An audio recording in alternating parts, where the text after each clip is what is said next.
All right, welcome everybody to my podcast, Losing Your Religion and Finding Your Faith. I have a real special guest and co host with me. Her name is Natasha. A little bit about her, we'll get into that in a second. But just a quick little background again. This podcast is all about just losing and shedding the things that have been conditioned for us to believe, conditioned for us to basically act and behave. We're usually told what to do. And usually when it comes to even relationships, we're told how our relationships are supposed to function, who we're supposed to be with. And this whole podcast is about shedding all of that and ultimately being authentic to what you really want and desire in your life. And in life, I feel that many people want to be in relationships, but we're living in a day and age where we're struggling. There's a lot of people struggling. I know married people that are struggling in their relationships. Should I be in? Should I be out? I know married people that want to get divorced, but because of their religion, they do not. And it's not just their religion, maybe things that their parents have told them. Anyways, we can get into that and we will get into all of that. But my guest and co-host, she'll be a frequent contributor to this podcast, is Natasha, and she is a sexuality expert. Well, yeah, you could say that. So Okay. I'm in a PhD program right now in mind body medicine, and so I chose to do my dissertation on sexuality, spirituality, and how actually that relates to women's empowerment, which is what we're seeing a lot of right now. Absolutely. Thank you, Lizzo. No, it's not just Lizzo. Yeah, but we definitely hear, I mean, it's Lizzo, it's Beyonce. And no, because of that, it's actually made relationships more challenging for men that are used to women not being so powerful or so vocal about what they want. So, yeah, we're going to explore all of that. As I mentioned, I'm in my mid 30s right now. I was a former pastor for 12 years. I was pastor and denominational leader in the largest denomination in the United States. And for Christianity, one of the actually the two tools that God uses to make the world a better place and to spread the gospel message is the family of God, so it's the church, and it's the family of the believer, so his or her household. And for me, I did the unforbidden thing, which was I divorced both. And I stepped away from the church. I also ended my marriage. And so because of that, I've been not necessarily struggling, because I've actually been enjoying this new freedom that I have to explore what's real and what's best for me.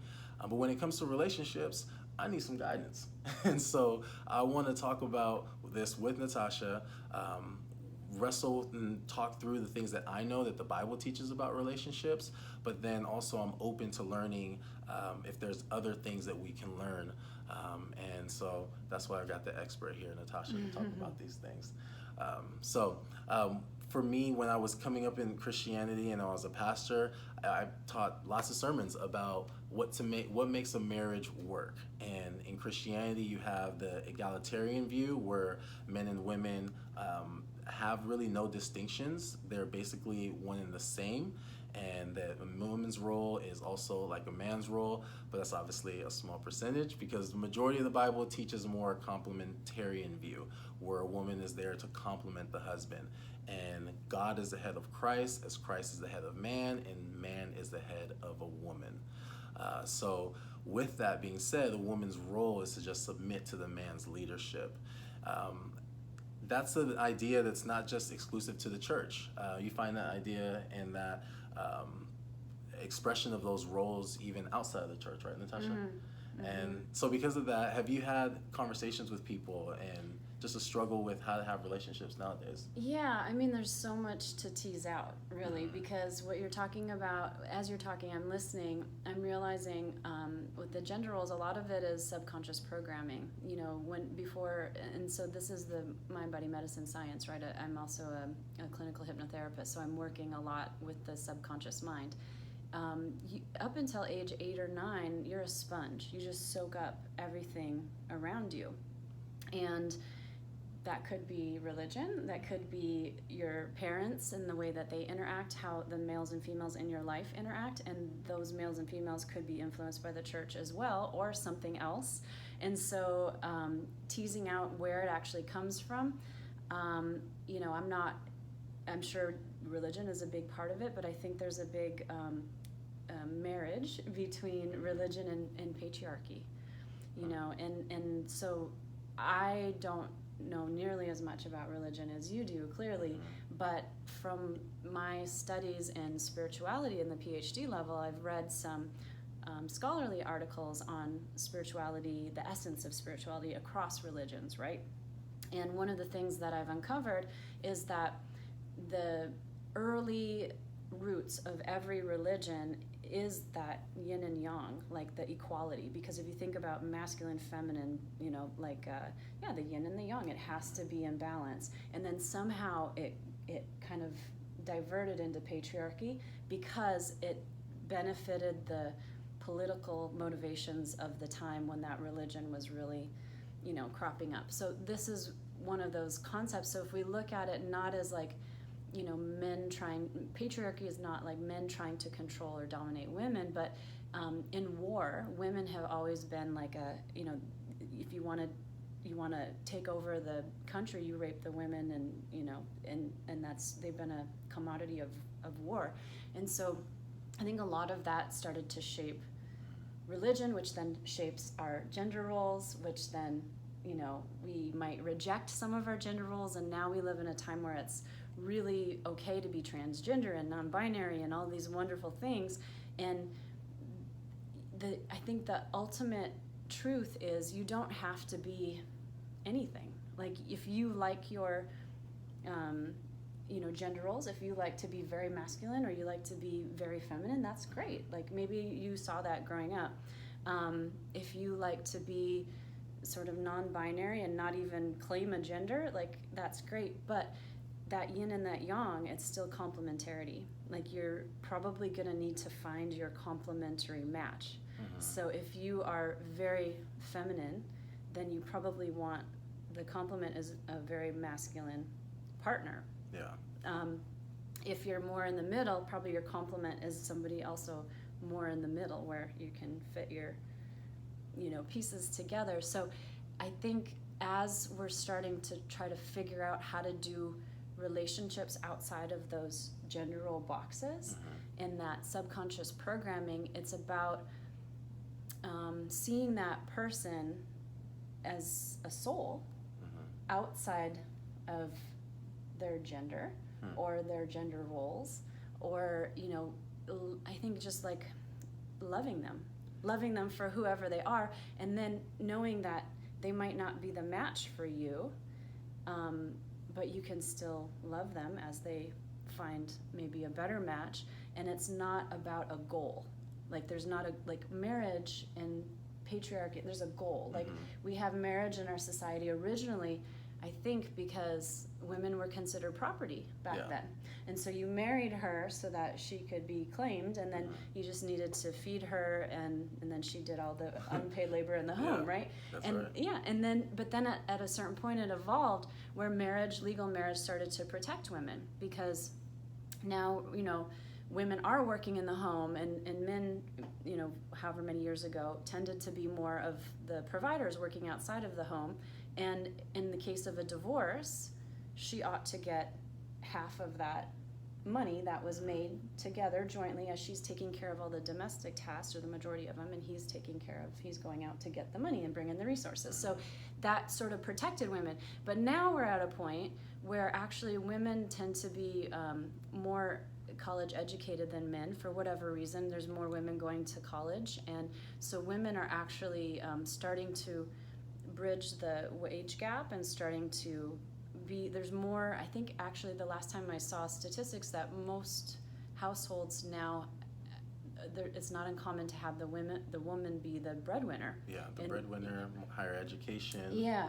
And so now you can see that legal marriage paradigm not really helping her anymore, because there's also been studies done that say that women are still in charge of the emotional labor in the managerial tasks, in the household. Not more so than the men. Like, even if the men tend to help out, women tend to take that on. And it's not like he's making her do it, but she's socialized to take that on. So she's sort of doing it automatically without even thinking about it, and then totally overwhelmed, you know, with all of that stuff. Because if you go to a job, there's actually a manager, and that's their job is just to manage, and then they have the people doing, whatever else. But in a home, you have perhaps the male, and we're talking heterosexual relationships right now just for the simplicity of it, but I mean it can get more complex.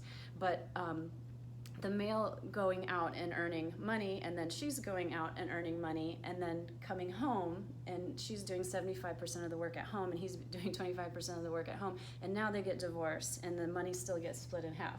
It doesn't seem as fair, and I think a lot of women are starting to realize that and not finding marriage as a super attractive option anymore. Yeah. However, some people are more monogamous and some people are more polyamorous, and it's again, where knowing yourself and where are you and where is your match, right? So yeah, but that's the big thing, knowing yourself. You said knowing yourself, and then that's what I feel is one of the big challenges, though, is that very few people actually know themselves. Yeah. Because let's say, for instance, a woman, I shouldn't really speak on behalf of a woman, but I've been told from women. Thank you for qualifying that. Is that they've given themselves to somebody else and his desires, his dreams. And so they never really took the time to figure out who I actually am. And then now, say somebody like me, now I'm meeting somebody, a woman who hasn't taken the time to actually know who she is, right? How can I just accept somebody for who they are if they don't even know who they are? So therefore, as a man, sometimes the tendency is, okay, well, here, just follow me and I'll take us somewhere. Yeah. So that's destined to fail. Well, okay, so this is what one of the things I want to talk about. Yeah. I work with seniors on a day-to-day basis on a regular 9 to 5, and one of the greatest stories that I hear often, let's say for instance, it's in our memory care section, where a husband who has been married to his wife for 60 plus years, and he loves her to death, and he feels so guilty because she needs to be in memory care, but he does not want to let her go. I can look on from the outside and be like, wow, that marriage has worked because look, they've been together for almost 70 years.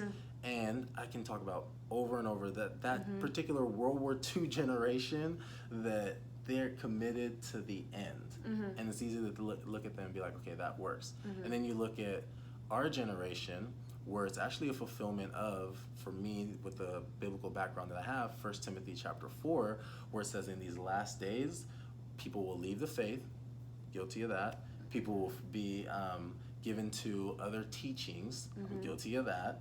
And the next thing, it says that they will forbid to get married.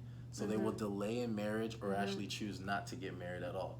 So it's not my subconscious, but it's something that I still not wrestle with, but it's just one of those voices that constantly comes to my head. It's like, hey, Victor, you know how important your faith is, and you know how important relationships are, and you've left your faith, and you've left these relationships, and the relationships are going to last 70-something years, like these other men. So, and then you also mentioned that there is no goal. So how do we know it's not going to work when previous generations have shown us, hey, we made it work, son. Follow our way. Yeah, because things are different. So previous generations had a lot of social pressure. It was scandalous to get a divorce. Oh, yeah. It still is in some ways. Yeah. At least where I came out of. Yeah. I'm still to this day scrutinized and judged because I'm not married to the wife of my youth. Yeah. So that social pressure can be enough to keep couples together.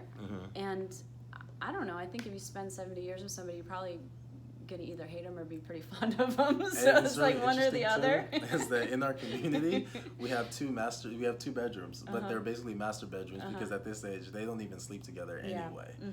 But they're making it work. They're committed. That's probably good. There's a little mystery in the relationship now. They needed that. They need a little mystery. But so there's a social pressure, but then if you're, and then think about that World War II generation, like you're saying, it's very much like pull yourself up by your bootstraps. My grandma, she used to take the little bits of soap from all the soap that you couldn't use anymore, and then she would smash them all together to make a new bar of soap. It was just hard living, and so you wouldn't leave a marriage because you're like, I'm not sexually fulfilled, or I'm not. They don't really support my dreams, or you're not going to leave a marriage for those reasons back then. You're gonna make it work. You're gonna self-sacrifice. You're gonna sacrifice your own some of the things that you had hoped for probably for your life for this partnership. Yeah. And I'm not placing a judgment on that. That's a choice that everybody can make even now. Like, you can choose to say, you know what, I really want to be married. It's really important to me that I'm married one person, I stay married my whole life. And you could do that, but know that there are going to be sacrifices. It's not going to be easy. And is that goal like really what you're here to do? Is that your life purpose? Yeah. So that's what I do wonder, because you said that part of what's going on now globally is that you can engage in relationships with no goal. For me, if I paraphrased you correctly. Well, I have to clarify, but okay, keep go going. ahead. So for me as a visionary Capricorn, like I can't just do things aimlessly. It has to have a point. It has to have a purpose in it. And if it doesn't have a purpose, then I just won't engage. And the moment I find out there's no longer serves me anymore, or there's no longer a purpose in this that's going to benefit me, I'm out. Yeah. So. Well, there's got to be a goal, but more so like not having a expectation, like an inflexible expectation. So what I'm saying is that you're not loving somebody conditionally. Like, you're loving them unconditionally. Got it. You know, so that's what I mean by not having a goal. But yeah, absolutely, like a goal, as we know the word goal, that's what's actually going to keep a relationship together. So what is the goal then? What should be the goal? Well, it's different for everybody. Like, some people, they want to have a family. And I know plenty of women that are my age and they have not had babies yet, and their window is closing, right? And I'm saying, you could be a single mom. It's easy enough. I'm doing it. It's not. I don't recommend it, but it can be done. But they say, no, I don't want that. I want a family. Like, I want a good dad. I want a hands-on dad, and I'll take my chances and maybe lose a chance of having a biological child until I have that. You know, so that's a choice. For me, I wanted to be a mother. Like, I wanted to have my own child, and so that was my priority. Not having, like, I didn't, you know, that for me needed to happen. Like, I wasn't gonna wait for the ultimate, like, you know, match or whatever else. So everybody's goal is different. Or maybe you have a business together, or you do real estate together, or you have like a property. You have some kind of common goal. And I think those are the relationships that seem to work best, is that you want the same things out of life. You like to enjoy the same things. You like, if you have some person that's like really focused on work and really wants to create like a nest egg or a legacy, and then one person that just wants to have fun, it's not really going to work unless one person's like doing all the work and happy to have the other one tag along. But I think the bottom line is, yes, we don't have a model for this new relationship, but is there a model? Like, because it's all different. It's like letting people break outside of the box, and like you said, knowing themselves and defining for themselves what would be their ideal relationship, and then hopefully finding that other person that it matches as closely as possible. Yeah.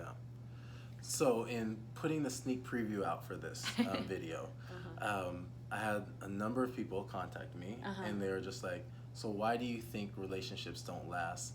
And it's kind of like how some people say, hey, how are you doing? And then you can say whatever, and then they just talk about how they're doing. And so like, I've got a lot of opinions on why people think relationships last and don't last. The most common consensus, which I tend to lean towards, is just shared values. That's usually what keeps a relationship there. Like you were saying, we have a goal is to, I don't know, start a business together, right? And the values are those core characteristics that, like, the convictions that drive that goal, you know, and that drive you towards that. What happens when those values begin to change within the individual? Because, for instance, that's my story. I mean, when I was a 18, 19-year-old kid that met my ex-wife, the things that were driving me no longer drive me anymore. So then she's in this situation where she's with a man now who isn't who he used to be. In her mind, that's like, oh, he's bad now because he's not. He changed, you know, and he changed in a negative way because he's not. Our values are now different. What happens when those values begin to change? And is it at that point? Do you still toughen it up like a World War II vet, or that, you know, that generation? Like, I don't care. He's not the same person anymore, but I'm gonna stick this out. What do you do when the values begin to change? Well, that's, again, it's like it's a personal choice, and you know, I've been a licensed marriage and family therapist for 18 years, I think now, or I've been a marriage and family therapist for about, I can't do the math, but it seems like a heck of a long time. Okay. All right. I've talked to thousands and thousands of people about relationships of all ages, of all socioeconomic backgrounds, of all races, of immigrant families, like in other languages, people that grew up here, and it's a little bit different for everyone. But what I do know about humans is, we grow and we change and we evolve. It's our drive. Like the cell at our basic level is always for growth and change, and we need diversity, to be healthy in our physical body and our cellular makeup and all the bacteria or whatever else, and it's that's true for life too, I believe. And so you're going to grow, and if your partner is not going to grow with you, you're going to grow apart. And I see a lot of couples that have been together for many years, and they're, quote unquote, have a successful relationship. And so what I was going to say before is, like, you have to look at how you define successful. Yeah. Being married for 70 years isn't necessarily a definition of a successful relationship. That's just one definition, so that's a quantitative definition. We need to look at the qualitative definition. How happy and fulfilled and did they feel like they lived a life that they wanted to live. And so it's a personal choice. And I don't know, like you're talking about your value shifting. I feel like my values have pretty much been steady, but I've changed for sure in other ways. But if and that was one of the reasons my divorce happened, is I realized we just had different values. We had different levels of integrity, and I had committed and I was ready to go for the long haul, but I couldn't handle the differences in integrity anymore. It was turning me into a person, just being an accomplice that I didn't like. I didn't like myself at all, and I had to end that to save myself. And so it's different for everybody. It's a personal choice, Yeah, so you didn't like the person that you were becoming or that you were at that time, so therefore you weren't happy, right? I remember going through the struggles of my marriage, and I remember going to different pastors at that time, and the camp or the community that I was a part of, the main goal, talking about goals and values, was holiness. Again, the things that matter most to God are the mission and the family. So at the end of the day, I would share with them, hey, I'm not happy, I'm going through this. Well, it doesn't matter. The gospel, the mission is still happening, so strap up, soldier, and do this job. That's literally it. The mindset, too, that was always taught to me is the role that a husband has is the same role that Jesus Christ has for the church. Well, Jesus Christ died for the church. So, yeah, you're not happy, but who's happy when they're dying? Die for your bride and do this. Well, it goes back to what we were talking about before, with how do we, ball and chain, like how is marriage perceived through men and through women, and how we're socialized to look at marriage, and why is it a ball and chain? Because if you're dying for your wife, it really truly is. However, with that being said, like when you experience those times of just infatuation and love, like you want to die gladly, and that's also the thought behind it is it was love that drew Jesus to go to the cross. He loves you so much that he's willing to die.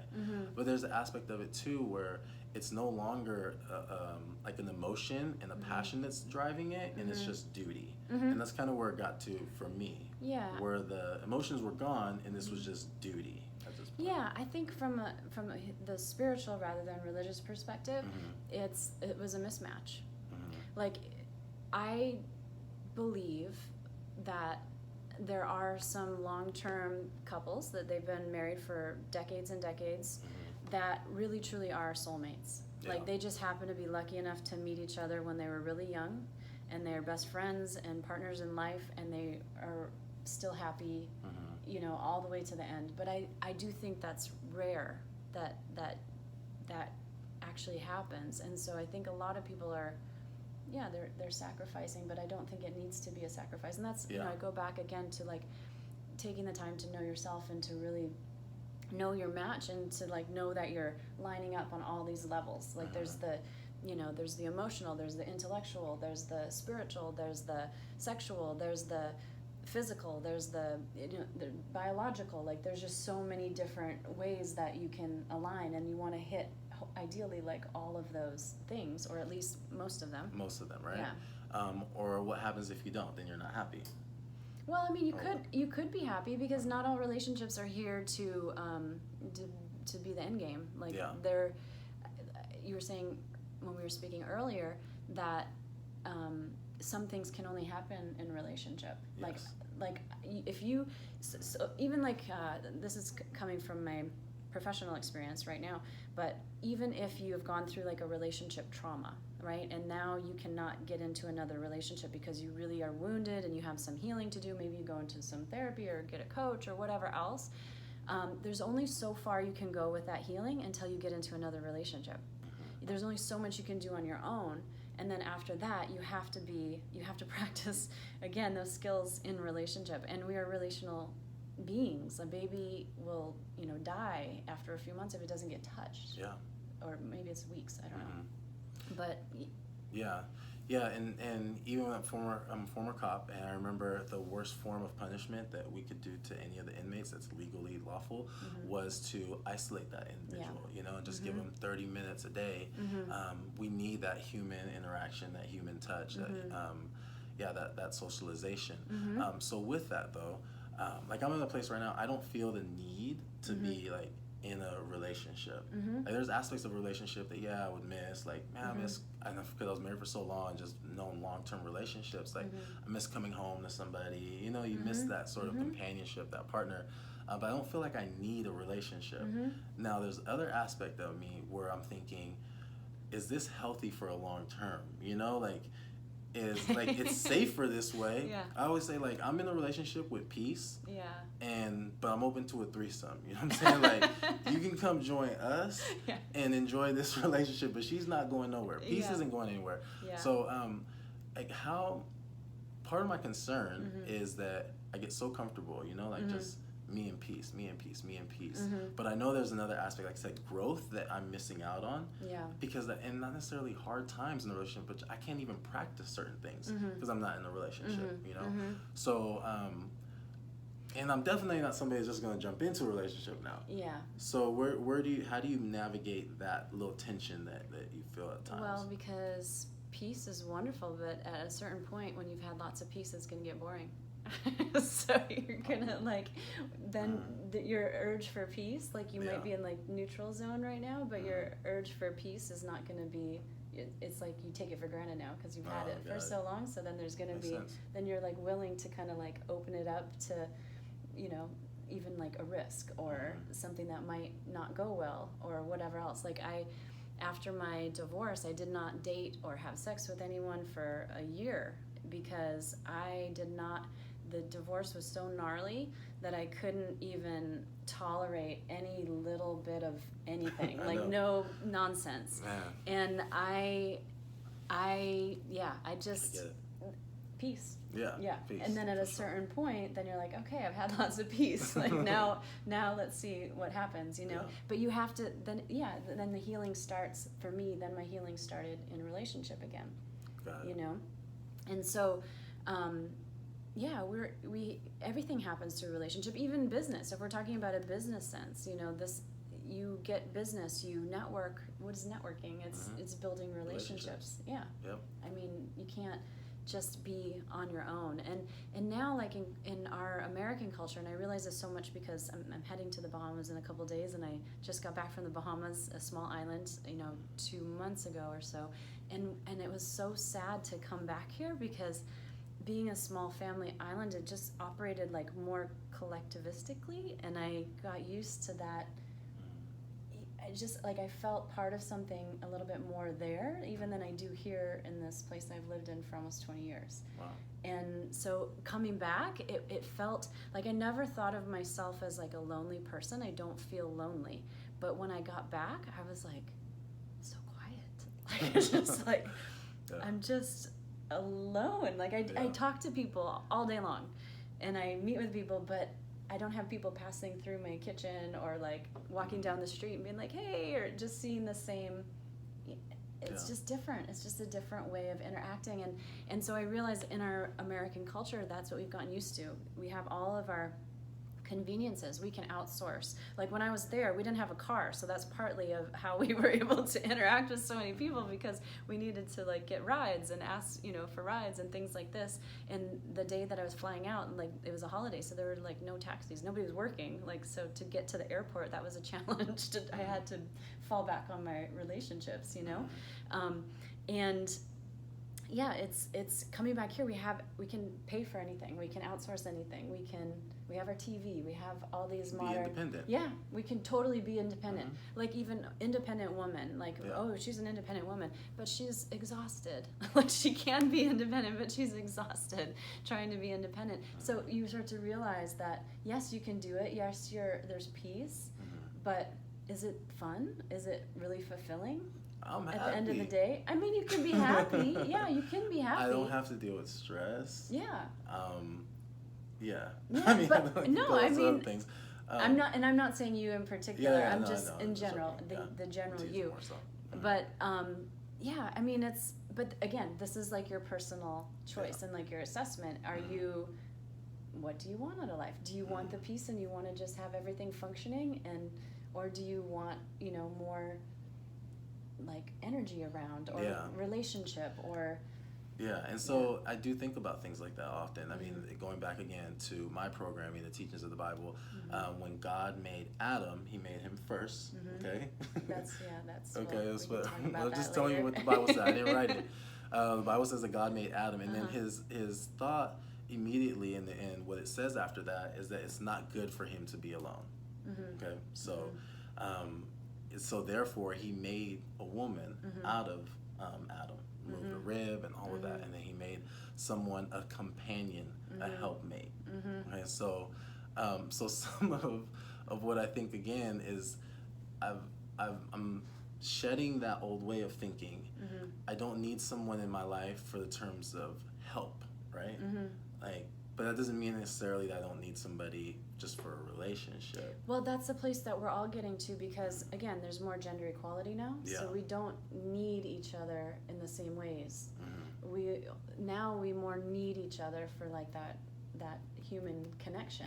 Not so much because this has to get done, or so needs to have the baby and the other person brings the money, and it's different. That's why we're experiencing this big shift, and everybody's confused because they don't have to stay in those gender roles anymore, but there's something familiar and like comfortable about it too. Like if that's what you saw your parents do, like that's going to naturally be more attractive to you. That's the other thing I realized, being on the island. It's there's a lot of boats and fishing. I grew up in northern Wisconsin with a lot of lakes and big fishing culture. My brothers are fishermen. I didn't fish, but I felt like I was at home in some ways, because it just reminded me of my childhood.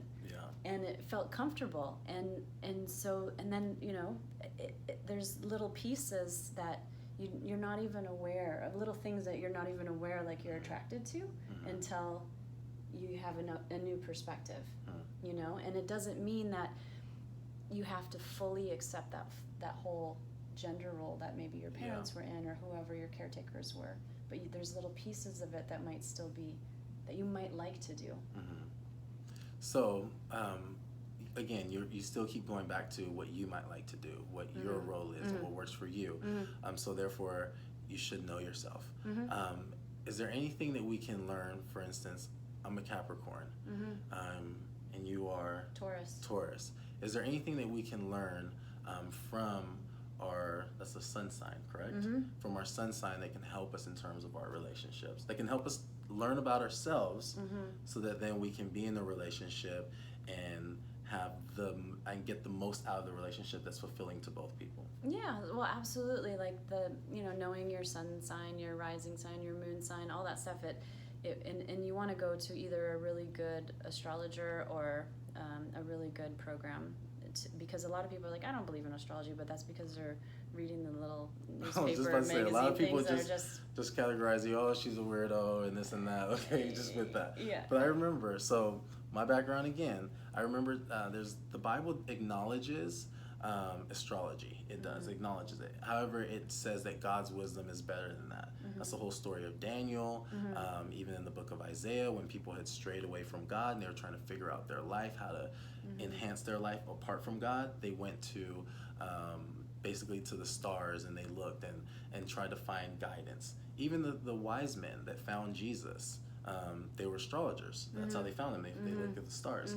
So the Bible doesn't reject it, but it just says that God's wisdom is better. And you're right. Like, there's all kinds of, you can read the daily horoscope on a day-to-day basis.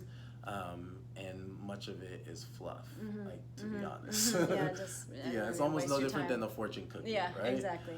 But you think that there's a higher understanding of that, or a better, more intuitive understanding, like a more precise, or just people who are more gifted at it? I mean, I don't see like astrology and God as mutually exclusive, because astrology is really the study of archetypes and patterns. You know, when the stars were, the last time the stars were in this alignment, this happened. So now that's the only reason it's predictive, because astrologers are like, okay, this happened, you know, however many years ago. And so now in this current context, we know that that pattern is going to repeat itself. That's the same science that I'm using as a marriage and family therapist and being trained in Bowen family systems theory. We look at 3 or 4 generations of the family, and we map out who had what diseases, who had you know, what careers. We look at every aspect of the family, and once you map it all out, you see the patterns repeating through the generations. And what you do is you look at the dysfunctional patterns, and then you bring that awareness to change it. Now, would we say that looking at somebody's pattern of heart disease is not of God? Like, it doesn't, that's what I mean. It's not mutually, in my mind, it's not mutually exclusive. You know, it's a science. It's not a hard science, astrology, but it's a mathematical science. Okay, so the biblical terminology for that is a generational curse, or you call them basically dysfunctions of previous generations. Well, it could be like cancer. You know, so you're saying like cancer would be a generational curse? It can be. Okay. Well, according to the teachings of the Bible. I mean, I don't necessarily agree with that, but well, I mean, that's. I think that's going to have to be re-examined for even people that are devout Bible readers, because now what we know about epigenetics and, you know, genes that we inherit from the family and the lifestyle changes that we can make to change them off. But, you know, even looking at epigenetics and how our DNA can change based on our lifestyle, it's like relationships. Yeah, you have this old relationship paradigm, but depending on the lifestyle you live now or want to live, you can change that and have you can rewire your subconscious mind. And it's interesting that you say that. You also sent me a post of a leading Alyssa Ostrander. Yeah. So I personally have thought that the change that's happening in my life and in the lives of millions, if not billions of others, is part of something that is globally happening. Like, there's a rise in consciousness, a rise in awareness that I'm just reacting to. Something within me is being pulled and drawn towards that. So therefore, is there kind of, how does that affect my relationships that I'm having? Because is it just destined, you know, for these changes to happen, and then for me to go through failed relationships for a beneficial purpose, you know, like, because there's not really failure at all if you're growing from it, if she's growing, if I'm growing, if ultimately she's ending up where she should be and I'm ending up where I'm supposed to be. So I say all that because I feel like there's this, that I feel aware of something globally happening. I feel drawn and pulled towards that. Again, and how does that affect relationships, and how can you go into relationships knowing that there's something bigger happening at the same time? Well, you know, at my heart, I'm a scientist, so I look at everything. I look at astrology, I look at epigenetics, health, I gather as much information as I can. So I think astrology is one of those places that I gather from. And it's, you know, if the moon creates the waves and the tide, obviously the celestial bodies have impact on us, right? I mean, I've always said that before without your background. Sorry. Okay, go ahead. So I am not an astrologer. I am a hobbyist. I am not trained professionally in astrology, but I've been fascinated with it my whole life. In fact, that's how I got into psychology, is by starting with astrology and reading like horoscopes and just being really fascinated by that. Now, for your viewers, I want to direct them to Alyssa Ostrander. She's Astrology for Liberation on, which I love that name, on Instagram. And if you read her posts, and you'll see how it matches to what you're feeling, like you're saying, in your relationships, in your life, you will start to believe in astrology.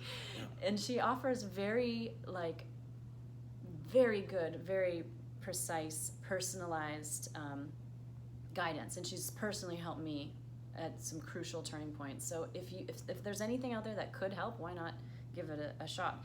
And what she's doing, and astrologers in general are doing, is they're looking at, you know, where the planets were when you were born, and that does shape your personality. And so maybe your astrological forecast doesn't always like match up. That would be, I think of astrology as like the weather. That's how I think of it.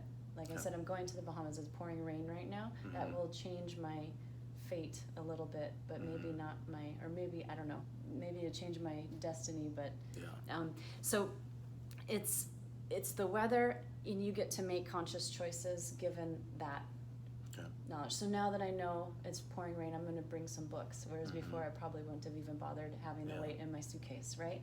So if you know that you're with somebody who has this certain personality, and you know you have this certain personality, and then everything that's going on the planets right now has you like going these different ways, you know, that can give you a really powerful insight as to whether that relationship is meant to be a short term or a long term, or it's supposed to be like a business collaboration, or you're supposed to be a catalyst for growth. Like astrology can point you in those directions. And I'm very intuitive, and when I meet with my clients, I can usually very quickly like pick up on themes and be able to know what's really going on beyond all the surface layers. And what I love about astrology is when I look at their chart and I look at their unique profile, it validates my intuition every time. Yeah. And so there's something there. Yeah, absolutely. And I mean, if it can help, why not? So, what about, say I meet somebody and she is really into astrology, right? And she says, okay, Victor, you're a nice guy, but you're boring, you're a Capricorn, and this and that. We're just not going to work. Have you heard this before? It's what if. So, what if this happens? Hypothetical situation. And then it just, so you don't even give it a shot because of what is happening. Yeah, you know, I hear what you're saying. And again, as opposed to, it's kind of like you're going to the Bahamas right now. You know it's going to rain. You're still going to give it a shot, though. And you're going to basically yield to what is happening that's greater than you.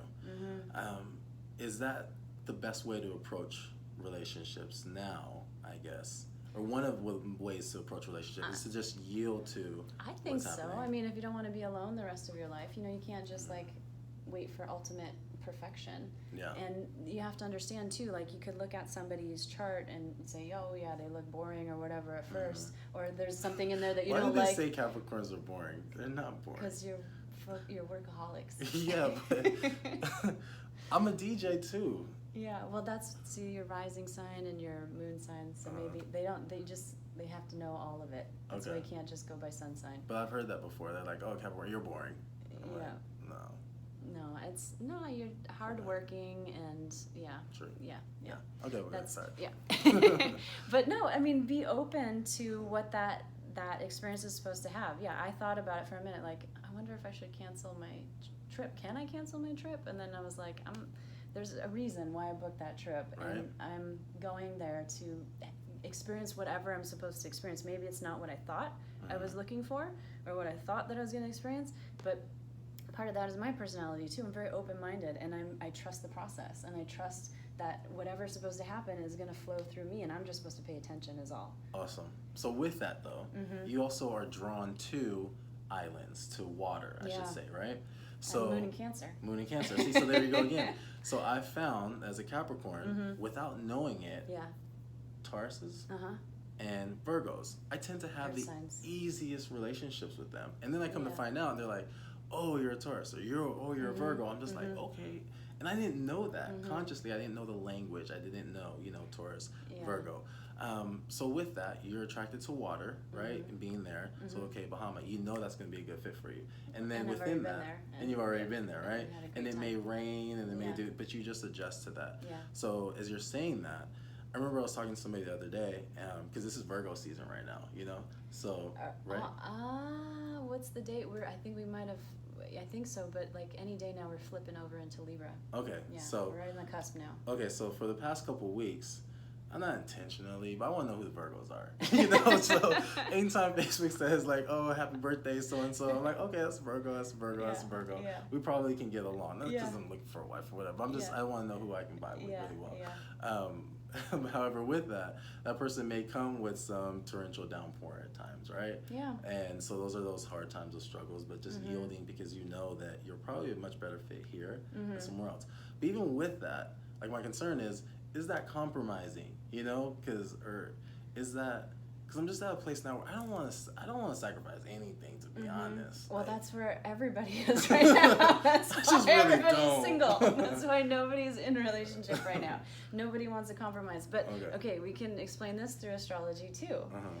So Uranus was in Aries. I think it started like in 2010 or 2011. So think about what you were doing back then. And think about how the world has changed, how you've changed and how the world's changed since that time. Can you think of just a couple themes? Was 9/11 was around that time, 2011, wasn't it? No, 2001. Oh, 2001. Oh my gosh. 2010, Oh, 2011. 2011. Okay, no, I was pastoring at that time. So my son was just born. Yep. Okay. Yeah. And then how different your life is now. Oh, it's completely different. What would you say have been some of is there a couple themes about how your life has changed in that? In what sense? Like what type of themes? Just anything that pops up in your mind. I guess the biggest thing for me, like my community has changed. My world view, the lenses in which I view the world has completely changed. But the whole reason that you started this podcast is you're honoring yourself. You're being authentic to yourself, and you're wanting to encourage other people to do the same. Yep. And you're doing it through your platform, which is your name and all of this. Uranus was in Aries, which Aries is the first sign. It's the me, more of like the selfish sign of the zodiac. I can say that because I have Venus in Aries and I'm on the Aries cusp, but I'm not talking bad about any Aries. But it's, all of us have been focusing more on us, like rather than compromising, and so we saw social media just explode. So now everybody has their own little corner of the internet. Whereas before, if you really want to have an internet presence, you might have a website. But now we've got Instagram, Facebook, any number of things, dating apps. There's so many different places where we can create our persona and our brand, even if it's not a business, just our personal. So that was Uranus. Uranus creates transformation. So it was in Aries.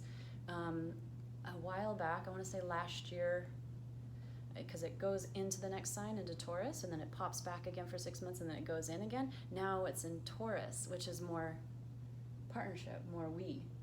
But we're 2020. Well, no, we're already there. We're already Uranus and Taurus, but we're still trying to figure it out. It's clunky. It's like we're kind of like you're saying. I think you said something about you have peace, but you're worried about maybe at some point you'll need a relationship. I just said something like this the other day. I'm really gotten used to spreading out in my bed and having this nice bed to sleep in and not being woken up early by my husband at the time, who would pop up out of bed and be playing his music or whatever, and then I would wait for him to go to work, and then I would go back to sleep for another couple hours. I don't have to do that anymore. It's really nice, but I'm afraid of getting too used to that, right? So that when somebody comes back into my life again, then I don't want to share my bed. Exactly. And so I think that's what we're all trying to figure out right now is I think I might want to share my bed again someday soon. Maybe not right now, but if I were, what would that look like?